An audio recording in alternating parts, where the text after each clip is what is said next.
दान देने के लिए धन नहीं है, कोई बात नहीं। हवन यज्ञ करने के लिए धन नहीं है, कोई बात नहीं।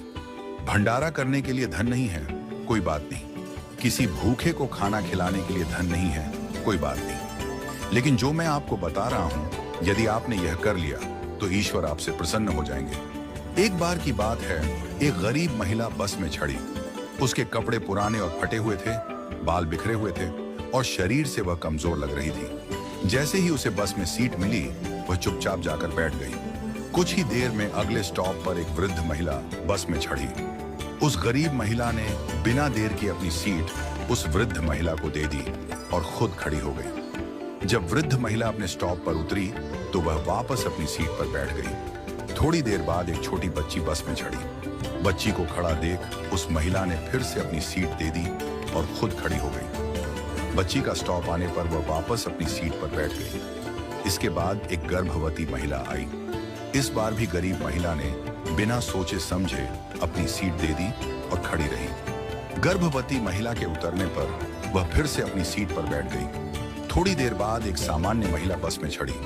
वह न वृद्ध थी, न बच्ची, न गर्भवती, पूरी तरह स्वस्थ लग रही थी। फिर भी गरीब महिला ने अपनी सीट छोड़ दी और उस महिला को बैठा दिया। यह सब देखकर बस में बैठी एक अन्य महिला, जो एक अध्यापिका थी, बहुत आश्चर्यचकित हुई। उसने सोचा, वृद्ध महिला, बच्ची और गर्भवती महिला के लिए सीट छोड़ना समझ में आता है, लेकिन एक सामान्य महिला के लिए बार बार सीट छोड़ने का क्या कारण हो सकता है? जब बस अपने आखिरी स्टॉप पर पहुंची तो अध्यापिका ने गरीब महिला से पूछा, बहन, मैंने देखा कि आप बार बार अपनी सीट दूसरों को दे देती हैं। आपका भी उतना ही हक है सीट पर बैठने का, फिर आप क्यों खड़ी हो जाती हैं?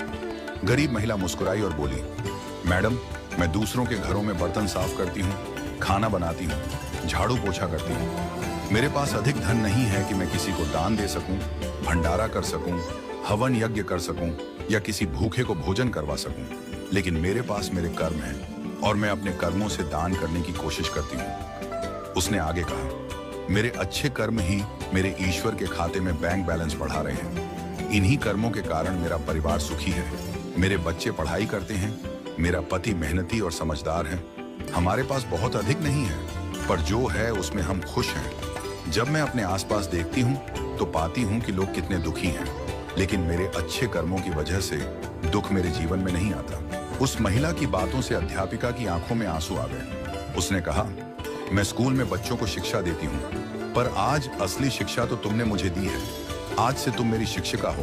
तुम्हारा बहुत बहुत धन्यवाद। इस कहानी से हमें यह सीख मिलती है कि सेवा के लिए धन की आवश्यकता नहीं होती।